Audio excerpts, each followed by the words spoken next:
Luke was a physician, a doctor. And imagine for a moment if Luke, okay, the guy that wrote the book of Acts, was here today still practicing medicine. And imagine that you scheduled an appointment with him to kind of just get a physical or a yearly checkup, and he's practicing modern medicine on you, and he's doing his labs and using the stethoscope and all these things. And at the end of his doctor visit with you, he's, doing the regular thing that most doctors do. He's checking in. He's saying, hey, make sure that you're getting regular exercise, okay? Hey, make sure that your diet is good, that you're eating good protein and those leafy vegetables, and you're limiting your sugar. Also, make sure you're not smoking. Don't smoke. That's not good for your health. And limit your alcohol, or don't drink at all. And for sure, do not do illegal drugs. That's really going to be unhealthy for you. And then he's going to be saying, are you getting enough sleep? Make sure you're getting 7 to 8 hours, right? He's going to be checking in on that, encouraging you to get health from good sleep. And then lastly, how are you managing stress? Dr. Luke is going to be saying, hey, manage your stress levels, all right? Do some breathing, or maybe go on a walk, or do some things to manage your stress. He's going to be doing that if he was a modern doctor today. Now imagine Dr. Luke, the same Luke who wrote Acts, which is the full account of the early church and how it moved in a vibrant way, all right? And its movement of the church were to do a health check, okay, on the local church. What would he see? What would he diagnose? What would he be looking for? Okay, he's got the same doctor's perspective, but he's now looking at the local church today from that perspective to check to see, is this church healthy? Is it not healthy? What would he recommend for us to be healthy? And what would he say from his perspective of writing Acts, of the timeless healthy things, behaviors he saw when he recorded Acts, that we could also do today? And today's text is just that. It's a brief but deep characterization of the early church and how it was vibrant, and how those 3,000 people that we talked about last week, how they became believers in Christ, behaved as a church following that incredible moment. And what I want to talk about today is Luke's account of the early church in this passage, what they did together then, and how that shapes and affects us today as believers and a church here in this room. It's going to give us some vital signs or some things to look at to see if we're healthy or not, and also give us a plan to be on track now and in the future.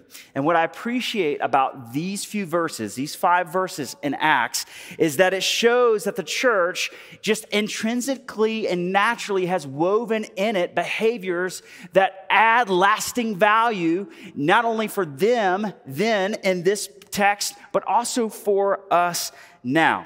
And I believe that this has some really true application for us today. And it's going to be a very application-based sermon today. And our big idea is this from the text. The timeless value of the church lies in its purpose as a close-knit family, united in devotion, learning, fellowship, and shared experiences of God. So with that said, let's jump to page 14 if you've got this, starting in verse 42. And as we read this, just a heads up, there's no fancy points today like we typically have. We're just going to go verse by verse and just break this down, okay? So just roll with me as we break this down. Verse 42, they devoted themselves to the apostles' teaching, to the fellowship, to the breaking of bread, and to prayer. First part, they devoted themselves. This means that they were all in. This group of 3,000, or if not more in this, were just all in. They were passionate. They were committed. They were resilient. They were all in with this one purpose. And they had to be, because it meant they were going to survive or not. And if you're not familiar with culture here, a lot of these people were moving away from Judaism into now following Jesus. That was a big, risky thing. They were probably denying family and walking into a very hostile situation, because choosing this new faith meant they were saying no to some things and yes to a new family. It put their life at risk, okay? And so they needed each other. They needed to be committed because their survival counted on it, all right? And this was the scene and the scenes, and we'll see more of it in this book, where Christians began to die for the faith that we take for granted. every single day. We're going to see that they were so committed, so devoted, that many of them would risk their lives and lose their lives because of the faith. Remember Paul, who we talked a lot about from the New Testament? We reference him a lot because he wrote most of the New Testament.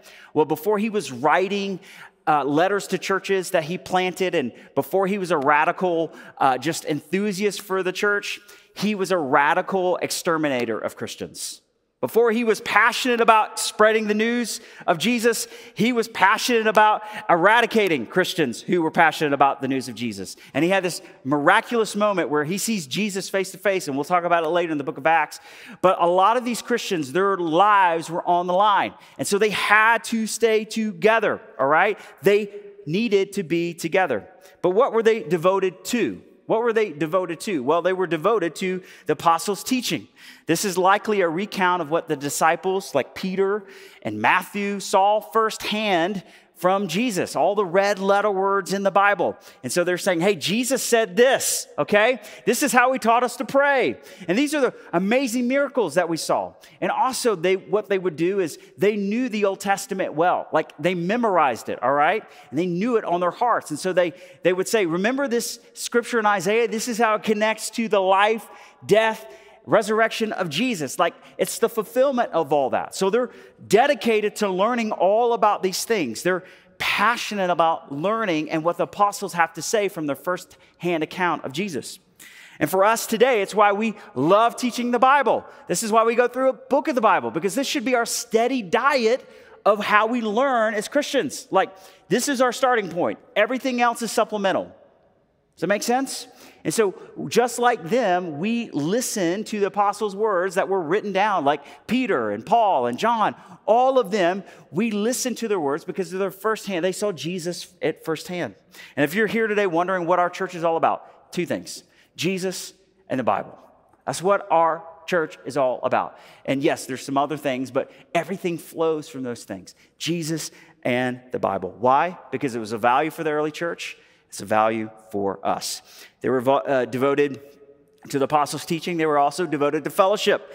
If you were to translate this word fellowship from the Greek, it would mean that not only were they hanging out and they were together, but they were doing it in a spiritual sense. They were doing it in Jesus' name. So they were hanging out. They were together under a spiritual premise. They were friends and they were united spiritually as friends. And that's why we say here at TLC, we're not a church simply just to attend, we're a family to belong to. It's from this passage where we get the heart of that. And their devotion to the fellowship meant that they were in it even when it was hard. And the whole New Testament has this theme of the one another commandments, all right? So it's just not only here, but the one another commandments say, love one another like Christ loved you. It means bear one another's burdens, right? It means to forgive one another, serve one another, encourage one another, be patient to one another, be hospitable to one another.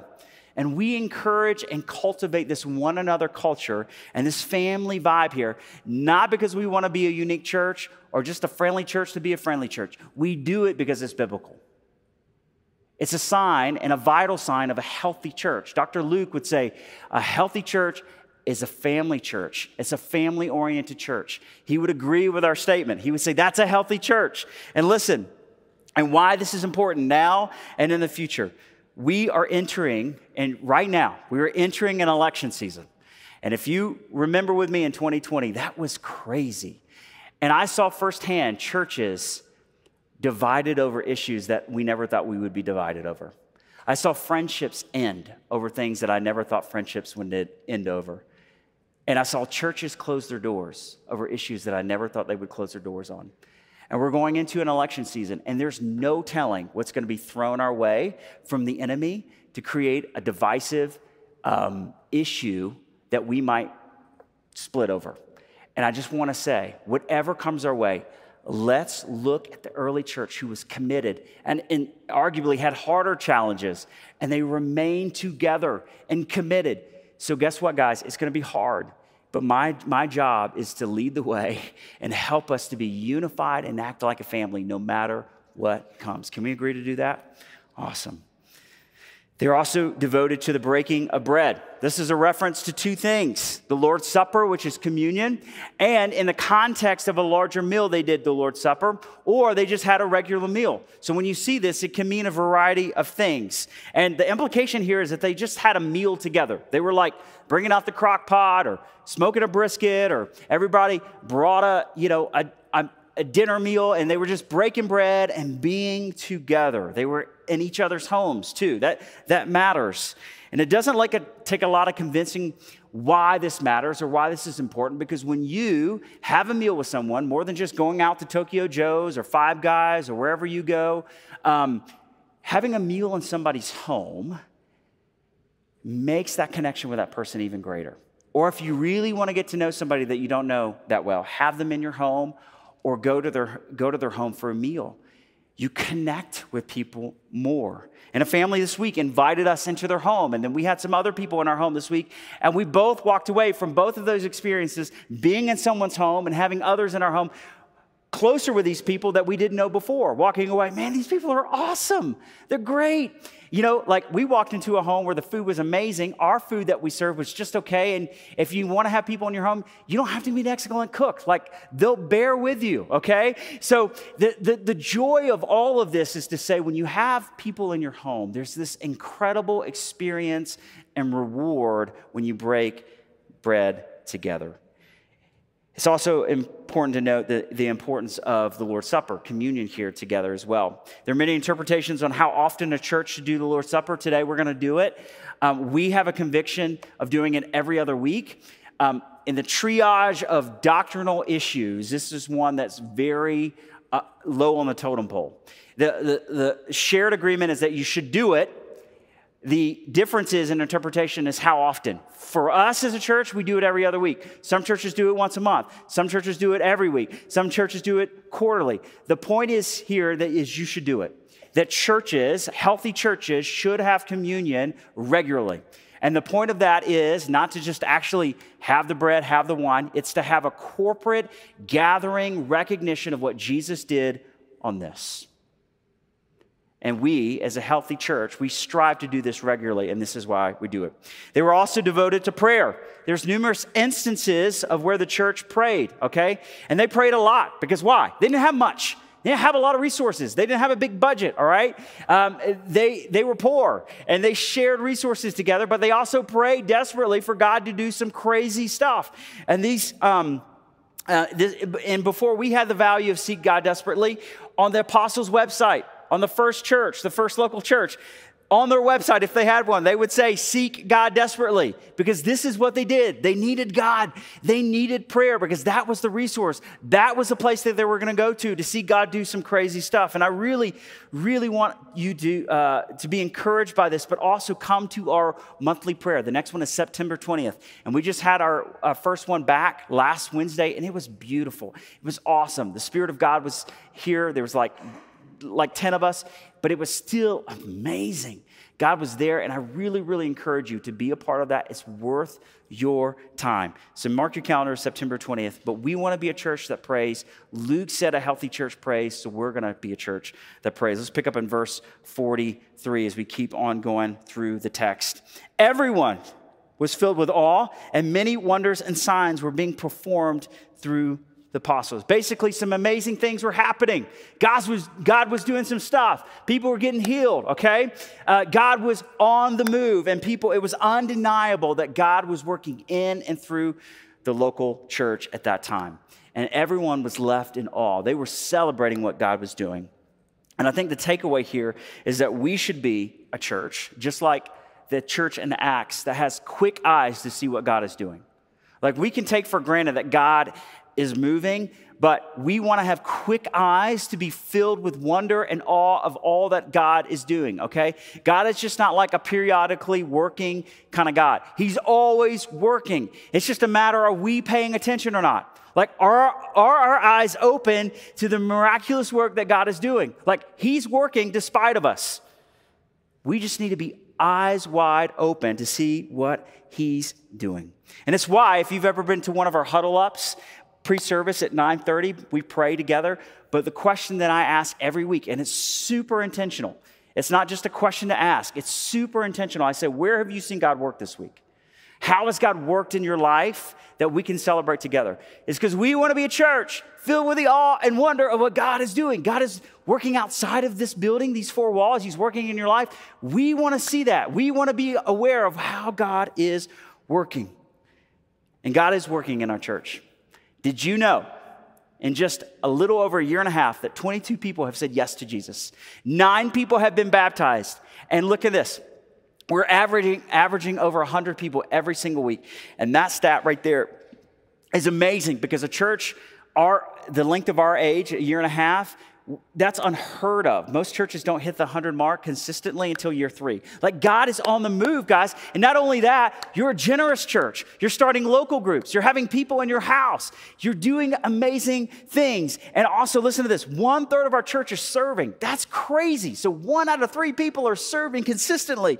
And many of you are inviting people to church. That's amazing. God is on the move. You can clap to that. That's awesome. God is doing some great stuff. And TLC, I want us to be a church that celebrates and celebrates and celebrates, because when we celebrate things, we cultivate those things. Because we never want to stop getting over you inviting people to church, or seeing people take a step of faith and being baptized, or saying yes to Jesus, or being generous with their things. Like, we celebrate those things. We make those things aware so that we cultivate it in our DNA. We never get past those things. Once we do, we stop growing, and we don't want to stop growing. We want to be a healthy, vibrant church with vital signs of life that Luke is telling us in. And listen, I get it. Some of you are like, that's a little too cheesy for me. That seems a little like too produced, or I'm a realist, Justin. Like I call it like it is. Guess what? I am too. But over the last few years, I've seen God changed my heart to kind of change my perspective, to be celebratory, to be positive, to be encouraging. Yes, we're going to work on the things that we need to work on. Yes, we're going to call it like it is where we need to, but we are, for the most part, going to celebrate, because that is what we see in Scripture. We're going to look for where God's moving, and we are going to wow things, not how things to death. Does that make sense? We want to be a church that celebrates. As we pick up in verse 44, let's see what else the church is doing. Now, all the believers were together and held all things in common. This is just another way of expressing their devotion in verse 42. But let me lean in here because it's addressed a second time. And because the text has it here twice, let me just reframe it a little way to kind of see what this says in a deeper way. So rather than seeing this family or this church or this thing that is something that we have to do, maybe we can reorient this as something that we get to do. See the difference? Like, I have to go to church, or I should go to church. Maybe we should say, I get to go to church. I get to be a part of a family. Why should we reorient our thinking that way? What other thing or organization or culture or place has the culture of what a church has? Like, you can't find it, right? Very rarely do you find a common shared interest or a group of people committed to something larger than themselves than the actual church. Like, this is so rare. Like, no one is committed to anything today. Like, people jump from job to job. They're very rarely wanting to commit a relationship because they're like, I'm not going to commit because there might be someone better out there for me. Like, we have commitment issues culturally. And so when we commit to something, we're actually doing the most rebellious and radical thing that we could do. When others are flighty and flaky, you're faithful. And I just want to say to you, to the people who've been here from the start and who have maybe come from the middle point, or you've just started being faithful here the last few months, thank you. What you're doing and what you don't actually see about yourself, your faithfulness, your consistency is radical. And it's not lost to me that what you're doing is showing your faithfulness and worship of God by being here. And it's also, I want to just share with you, it means so much as a church planter, a first-time pastor, of doing something like this, that you would commit to be a part of something like this. I'm often left in tears just thinking, you want to be a part of this? Thank you. Thank you for being faithful and committed to the local church. And thank you for the people that are committing to be members. Like, thank you. That's awesome. It means so much to say, I'm putting my flag in the ground. I'm saying yes to the TLC. And for those that are kind of unsure about membership or thinking about it, I just encourage you, just come to the class. The class will tell you more and will actually reorient some thinking on membership. You're like, I've never done that. I don't want to do that. What membership is and what you'll see in the class, and we'll take some people today. We have it immediately following service. What membership is basically putting a formal way of verse 44. Verse 44, they had all things in common. They were together. There was a fellowship. So what we're doing is membership is just a formal way of giving you some tracks to live out what verse 44 is saying. Make sense? Verse 45, let's pick that up. They sold the possessions and property and distributed the proceeds to all as any had needs. Basically, the church, they were committed to one another. They broke bread together. But more than that, they were generous. They had like radical generosity. It's why we have the value of bless and be generous. They were doing it long before we were, coming up with that phrase. They were a generous church. They were like, how can we bless others? How can we be generous to others? And to the communist sympathizers in the room, okay? This is not evidence or support. All right, that the Jesus movement supports communism, all right? All right, let me just break this down a little bit. We can come to that logic. There's some people that support this because of this verse. We can support that logic because biblically speaking, stealing is a sin, right? We can all agree, like stealing is not good. That's wrong. All right? And it's wrong because that infers that people have personal property. Like, some things belong to me, some things belong to you, and if I take that, that's wrong, okay? So that infers personal property is a real thing. So this text is not inferring that they're selling their property because they suddenly realize their property and other people's property are now the shared common good, like what's yours is mine and what mine is yours now. That's not what this is saying. They're doing this because they see their personal property as something potentially to sell of value so they can be generous to others. They're doing this voluntarily, not by force, all right? Because of the generosity that has happened to them first because of what Jesus has done to them. Communism is forced, but Christian generosity is a choice because of what Jesus has done for you. But the point of this is not political theory, okay? So don't get lost in that. The point of this is see the measures the church, the early church, this group of 3,000, the measure and length they went to bless others. They wanted to be generous. They wanted to bestow generosity because Jesus was generous to them first. And also notice the last phrase is any had need. That's key. That's key. See that need there. This is there to show that they were giving to needs as they arose, okay? They weren't just giving to a general fund, all right? That's not a bad thing. We have a general fund here. But what they were doing were, as needs came up, they met those needs. They said, well, I've got this thing I could sell, and then that could go and bless that person. They were sharing their resources to bless one another. And the question is, TLC, are you close enough to the people in this room or other believers that if a need arose in your life or someone else's life, you would be a first responder to that need? Or you would have people in your life that would be first responders to that need. And I'm seeing instances of that right now in our church. Someone on our worship team mentioned, hey, the local group that I help host, I was unsure about it for a little bit. It's like, because it's just kind of busy season. But now I'm seeing the blessing of it. People are stepping in, meeting needs for me, and I'm stepping in, meeting needs for them. Like they're seeing like the church live this out for them. And it's because this person was close enough to some people that they saw a need in their life and they stepped in it.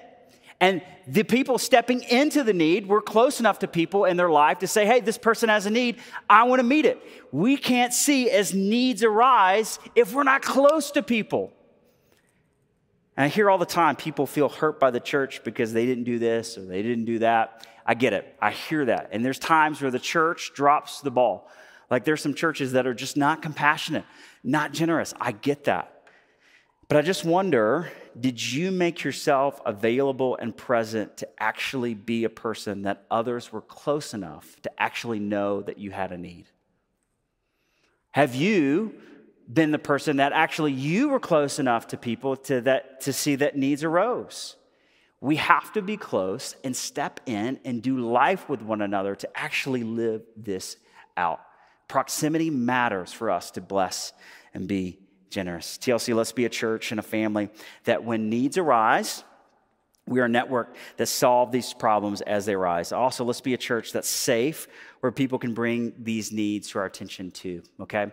And one need that I have two people. One in particular, they're not here today, but if you're willing to help move this person and help Nathan Ewing, our new minister of youth and college, we want to help move them in to their place. Get some stuff out of their storage unit, put it in a truck, unload the truck, bring it up the stairs. I've got two families that have some needs. If you're willing to do that, on your Connect card, would you just write move, okay? And I'll contact you. That's a need that we can meet. We can help move some people, all right? That's an easy thing that doesn't cost you anything but time, and we're going to help Nathan and this other person do that. But if you have a need, like you're struggling, and remember, we help our people first in our church, right? That's a priority for us. Would you email Glenn at the local church, co.org, and just say, hey, I have a need. It could be financial, it could be food, it could be, I need help finding a new place. Like, just send that out. We want to do that. As we continue, let's pick up in verse 46, the first part. It says, every day they devoted themselves to meeting together in the temple and broke bread from house to house. Again, we see another instance of every day. That's cool. They were with each other daily. Frequency.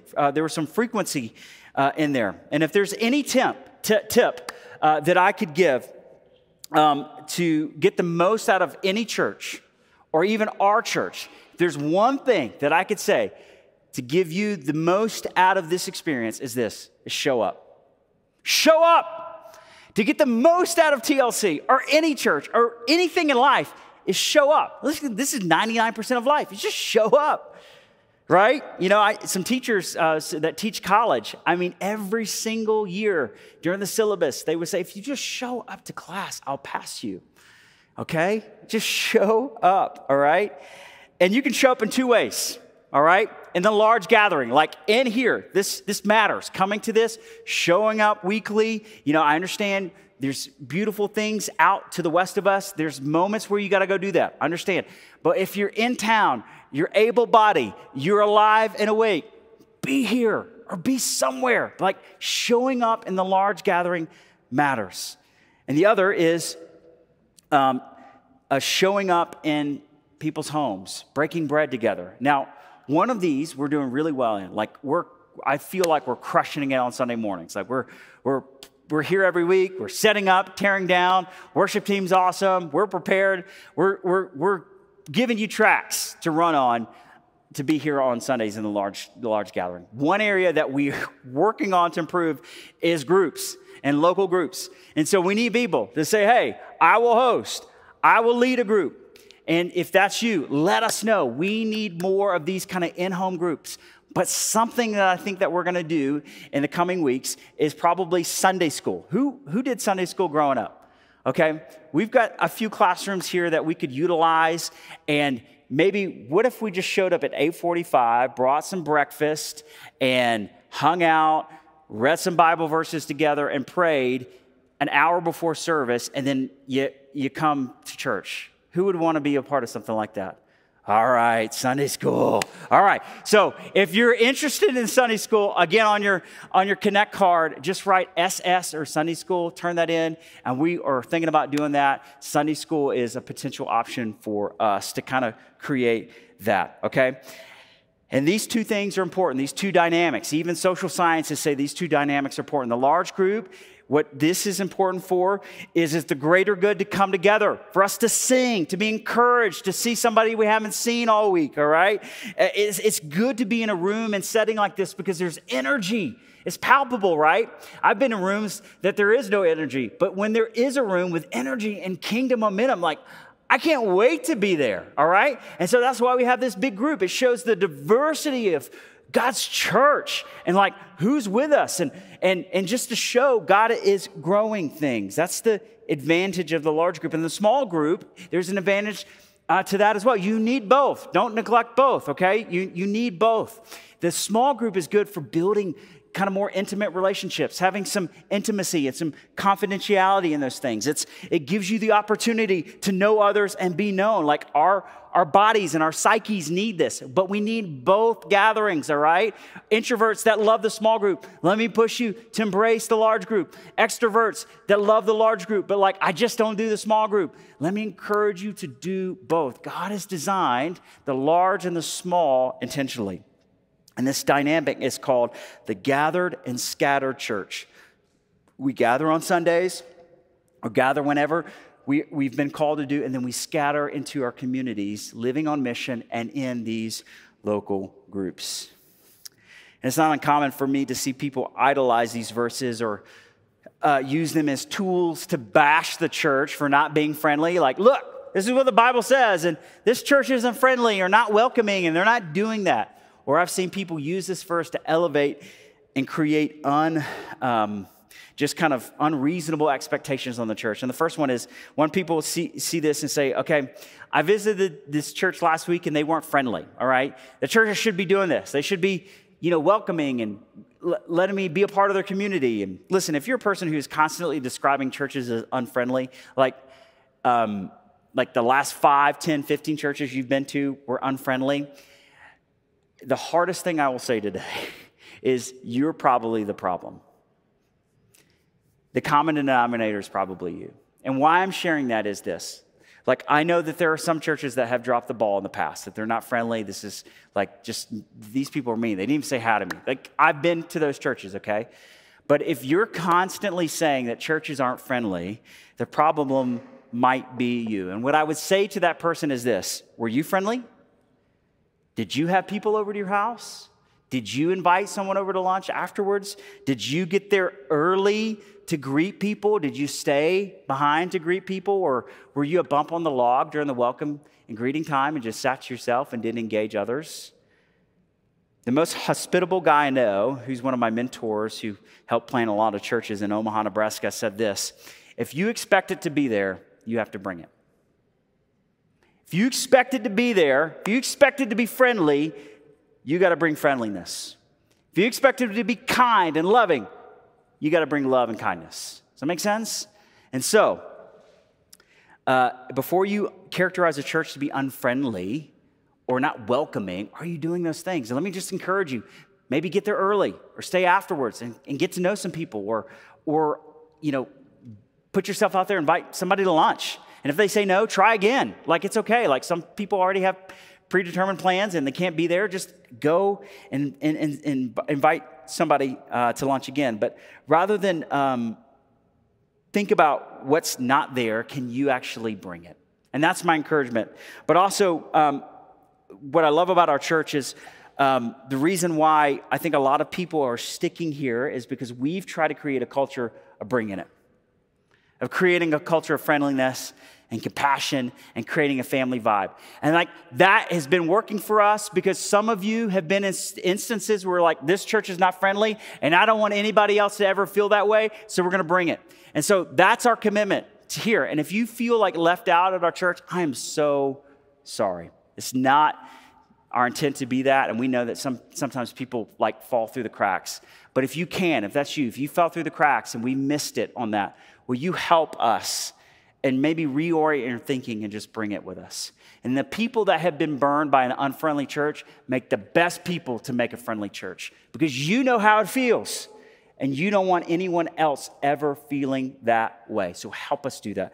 The next thing is, the other extreme that people go to is when they see this verse is they're like, they literally met every day, so we should meet every day. Come on over. I'm going to come over to your house. Okay, this is not what the text is trying to say. It's showing like they had a regular connectivity with each other.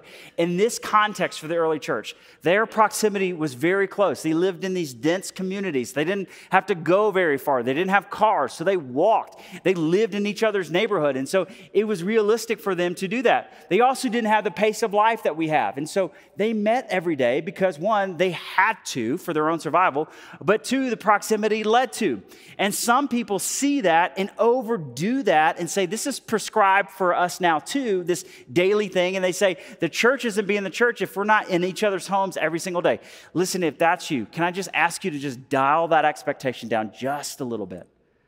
Dial that down a little bit. And if you're like, who would want to do that every single day? Trust me, I know some people out there that want to meet every single day. Just dial that back a little bit, because the point of this is there's frequency, not every single day. Does that make sense? And if you come to the table wanting to meet every single day, you're going to be disappointed and you're going to resent the church, all right? And so people often live in these two extremes, and I want us to live in the balance of just saying, hey, let's be available, let's be regular, connected with each other, but this doesn't mean every single day being in each other's homes. We can text each other, okay? That's good. Have regular connection, but this doesn't mean that we have to be in each other's home. Verse 46b through 47, it says this: they ate their food with joyful and sincere hearts, praising God and enjoying the favor of all the people. Every day the Lord added to their number those who were being saved. What we see here are two things: an attractive faith and a commitment to reach outsiders. And look at how the text describes what they're doing, or not what they're doing, but how it looks. It describes it as joyful, sincere, worshipful. Like, almost see worshipful as like they had a countenance, they had a radiance to them, and they had favor with all people. And it's not surprising they had favor with all people. Like, they were living different. They were living countercultural. They were doing generous things when everybody was taking. They were loving when everybody was hating. Like, it was a cutthroat world back then. All right? And they were doing things that were revolutionary. Okay? They were loving their enemies, not hating their enemies. They saw something different. This church had a glow. Let me show you two pictures of two different parties. Here's the first party. Ever been to a party like that? I have. Here's the other picture. Here's another party. Those are non-alcoholic drinks, okay?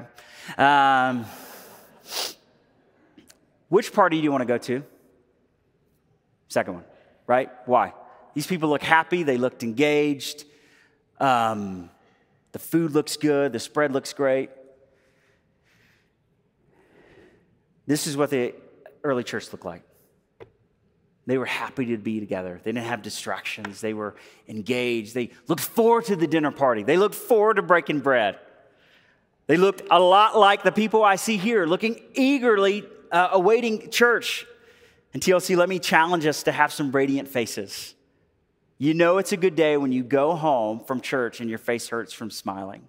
That doesn't mean to fake it or like just be disingenuous, but we should be happy to see one another. Because when we do that, we're responding to what God has done first. Like, I get to be with these people? Thank you, God. That's awesome. Like, there's some people that want me around and I want to be around people. That's awesome. And the second thing that we can draw from this text is that many were added to their total daily, okay? And so they had an outreach mentality, okay? People were attracted to them, but they were also inviting people. If you have an invitational spirit and you think about throwing a party and you're like, who all can I invite? And you blow up your phone inviting people, you might be an evangelist, okay? Evangelists also, yes, they share the good news of Jesus, but they're also includers. They're like, who can I bring in? Like, you're the over-inviter, you know what I mean? And you're like, worlds collide when you over-invite. Like, if that's you, I want to encourage you. We want to unleash you. Like, over-invite people to TLC. Over-invite people to your house for a meal.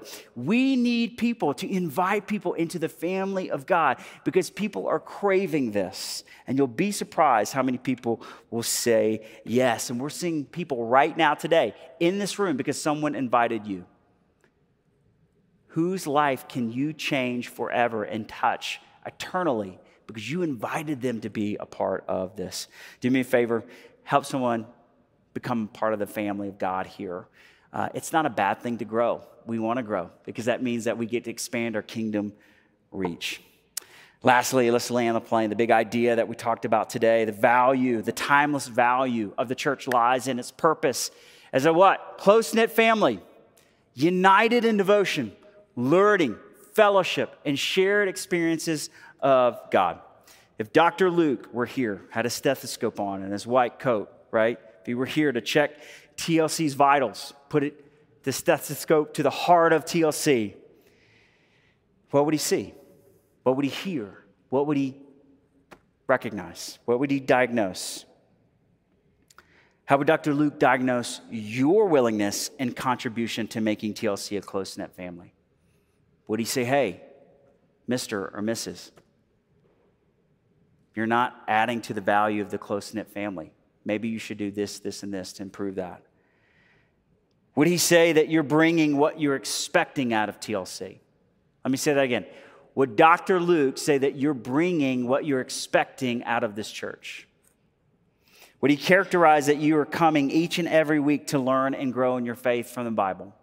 Would he say that?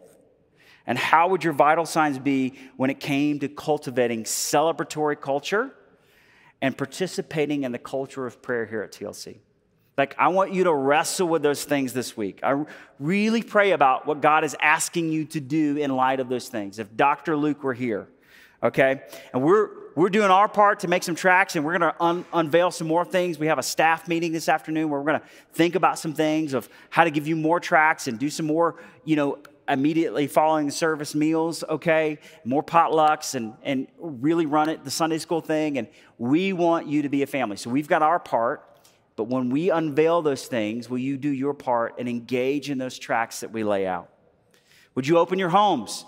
Would you be fervent in connecting with one another? Would you stay later to connect? Would you come earlier to connect, all right? We've got donuts. If you've been missing donuts because they're gone, you're coming too late, all right? Get her here earlier. And could we even have a team of people, all right? Maybe there's someone out here that will organize a team that instead of you picking up the chairs immediately after, that a team picks them up so that we can mingle after the service immediately following the service. How cool would that be? Would somebody be willing to create that team to help us with the chairs after? Who do you need to invite to lunch today or make plans for a future lunch next week? Is there someone in the room you need to apologize for or restore a relationship so that we can keep the fellowship, the Christian fellowship together? Who needs to make plans to be at prayer night in September? What is God leading you to do to live this out? And here's my job, to give us opportunities to do that and to lead the way. Me and my wife, we're not going to stop having people in our home, and we're not going to turn down the invitation to be in your home. I'm going to lead the way. I'm not ever going to ask you to do something that I'm not willing to do myself. So with that said, what is God leading you to do?